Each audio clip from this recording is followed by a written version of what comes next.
Chun, chun, chun, chun, chun, chun, chun, chun, chun, chun. Uncle? Yes, my son. Can I ask you a question? Yeah, sure. Give it a try.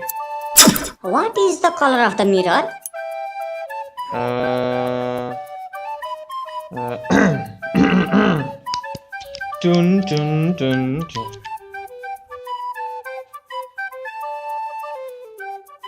I wonder, who put the alphabets in the alphabetical order? Oh, if I throw a soap in a floor, will the floor be clean or the soap dirty? I am confused. Where did everybody come from? Papa, where did I come from?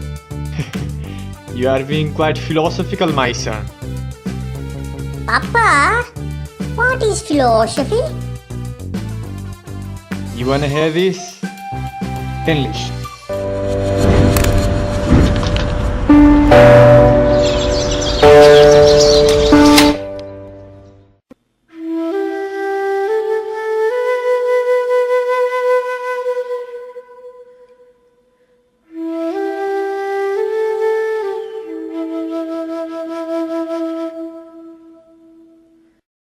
After humanity came into existence, thousands of questions started to pop up in their heads.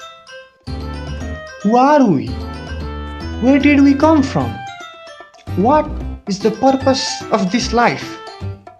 How was the universe created? And how is it governed? And on and on and on and on and on. And these are the questions in pursuit of which humanity has reached this far. And this is how philosophy was born. The word philosophy, which was torn by Greek philosopher Pythagoras, consists of two Greek basonyms. They are philo and sophos. The word philo means love and sophos means wisdom. This translates philosophy as the love of wisdom. On the other hand, the word Darshana comes from word root drish, which means to see. The nirukti goes as drishyate anena iti darshanam. This means the real meaning of darshana is to look and understand the realities of the world. It means to look at the world as it is. Now comes question. Is philosophy science or is it different from science? And if it is different from science, what is the need of philosophy today when science is able to give answers to so much of questions? Well, to understand that, we must consider a simple statement.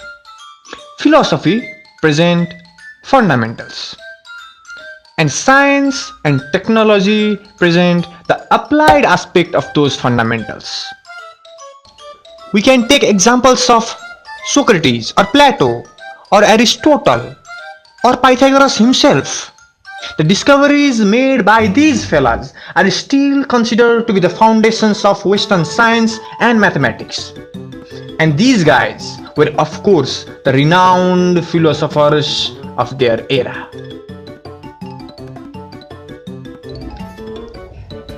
In the West, this desire of knowledge was only taken as a mental curiosity. But in the East, they took it a step forward and thought about it a bit seriously. In the East, Darshana took a different motive of eradicating all the sufferings of mankind. And as consequences, means were developed. Means to be free from sufferings. But still, something was missing. As all the visible means to be free from sufferings were doubtful and temporary, something permanent was needed. And Darshana paved the way for that.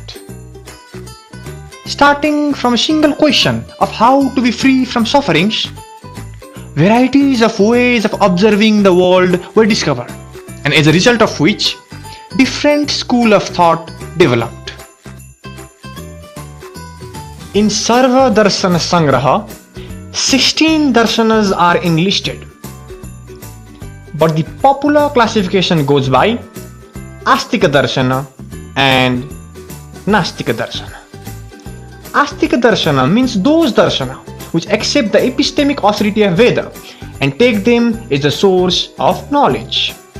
This is why they are also called orthodox philosophy. On the other hand, Nastika Darshana means those darshana which do not take any authority of Vedas. And this is why they are also called heterodox or non-orthodox philosophy. Astika Darshana include Nyaya Darshana, Vaisheshika Darshana, Shamkhya Darshana, Yoga Darshana, Mimamsa Darshana and Vedanta Darshana. Nyaya and Vaisheshika Darshana give the analysis of the experiences of the world. Sankhya and Yoga Darshana postulate the course of evolution. They also explain the nature and physiology of the mind. And this is why they are also regarded as the foundations of Eastern psychology. Mimamsa Darshana deals with Karmakanda or the ritualistic aspects of Veda. And the Vedanta Darshana deals with Jnanakanda or the essence of knowledge of Veda. Vedanta Darshana is also regarded as the cornerstone of Hinduism. The other part of our coin, that is Nastika Darshana, include Charvaka Darshana, Jaina Darshana and Bauddha Darshana. Charvak Darshana, which was originally called as Lokayata or Vrihaspatya, is the ancient science of Indian materialism. Jaina Darshana. The disciples in this school of thought follow Jin, which means the one who has freed himself from the cycle of birth and death. The principal doctrine of this philosophy is Ahimsa Paramo Dharma, which means non-violence is the greatest religion. Last but not the least, Bauddha Darshana.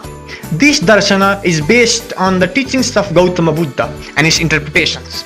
It was initially originated in ancient India in about 6th to 4th century BCE. Though all of these darshanas observe and approach the world in different ways, they share a common motive, that is to find a way to get rid of all the sufferings. And the only permanent solution for that is the realization of the ultimate truth. This can be explained by a beautiful verse quoted by Swami Vivekananda in Chicago in World Religion Conference. रुचिनां वैचित्र्या दृजुकुटिलनाना पथजुषां नृणामेको गम्यः त्वमसि पयसामणवैव. This means, though the ways and directions of the rivers may differ according to their geographical establishments, the ultimate goal of all the rivers is the ocean. In the same way, methodologies may differ according to the anomalies of likings and inclinations. But the ultimate is the only one and approachable to everyone. So, though varieties of darshana theorize the world in different ideas and explanations, all of them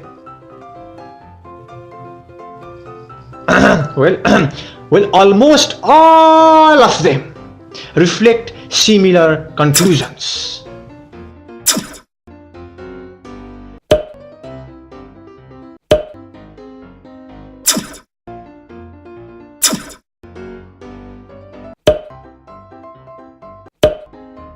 All of these are the names of the state when one becomes free from all the sufferings.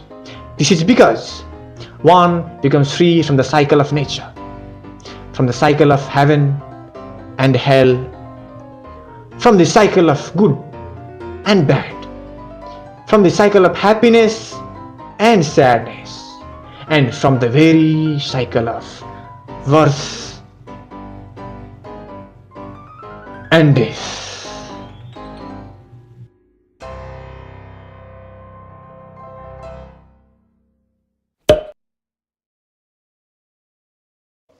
We hope you have enjoyed our video, and if it is so, please do not hesitate to leave a big like.